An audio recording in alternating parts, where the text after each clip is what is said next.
Hi guys, welcome back to the Drive Life channel, and in today's video we're going to be talking about whether you should take your older Volvo to a Volvo dealership.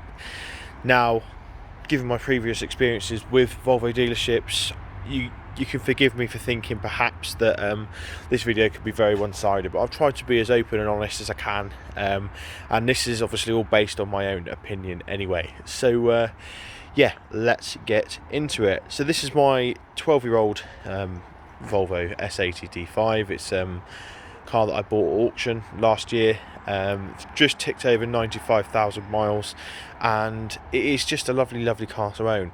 Now, I actually maintain this car myself, but if I was perhaps unable, I didn't have the facilities, or perhaps I just didn't want to, because let's be honest, some of you out there just don't want to get your hands dirty on these cars. Your car is a method of transport to get you from A to B, and you don't really care or want to know how to fix it, then this video is probably for you, because we're going to be talking about the best way to sort of get your Volvo maintained, and perhaps who is going to be the best bet for it. So let's get into it. So I think it's important to realise that Volvo dealers are primarily there for selling new Volvos or used Volvos. Dealerships, this is how they work. They buy the cars from the manufacturers, and they want to drive as many sales as they can to generate as much profit as possible. It's although like there's all the marketing about how much they care for you as the customer and everything like that, realistically it is just a business to make money. And that's a really important thing to note, because they're primarily geared towards sales, not service.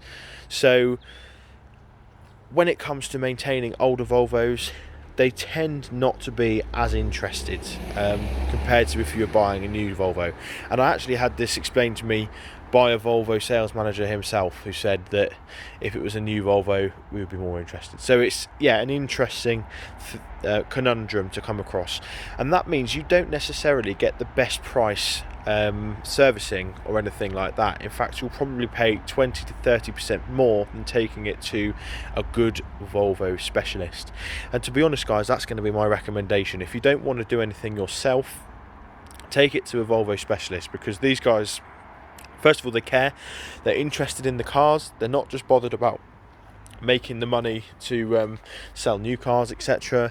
They're a business that wants to function, and the only way that they can get more business is by giving you good service. So that perhaps is the best way to go. Now what I'm going to do is I'm going to try and persuade you, or show you how easy it is to do things yourself and save even more money. But yeah, if you're not that way inclined, I would personally recommend going to a good local Volvo specialist rather than a Volvo dealer. I mean, another example of this is how I had a recall on a BMW that I had before this, and the work was done for free by the dealer, but they then tried to upsell me over £8,000 worth of work that has allegedly made the car dangerous and undrivable. Little did they know, a week later I took it to an MOT and it passed everything first time with no advisories. So it just shows that they will try to not con you out of money, but they'll try to persuade you by telling you things that may be an exaggeration of the truth. So for me, independent Volvo specialist all the way if you're going to get work done. I would probably recommend, if you are like me and you like to do things DIY, to get the big jobs such as the cam belt and things like that done at a professional. Really, you're going to pay an extra probably 100 quid to get them to do it, but if you damage your car doing it wrong, that's going to cost you far more than 100 quid. So I'd rather pay the 100 quid up front knowing it's being done properly than ruining it myself, which I'm probably more than likely to do. So yeah, that's just a quick perhaps bit of advice from me as a Volvo owner, from my experiences. And yeah, let me know what you guys do. It'd be interesting to know how many of you actually maintain it yourself, use main dealers, or go to a specialist. So yeah, thanks for watching. Don't forget to like, comment and subscribe, and I'll see you in the next video. Cheers.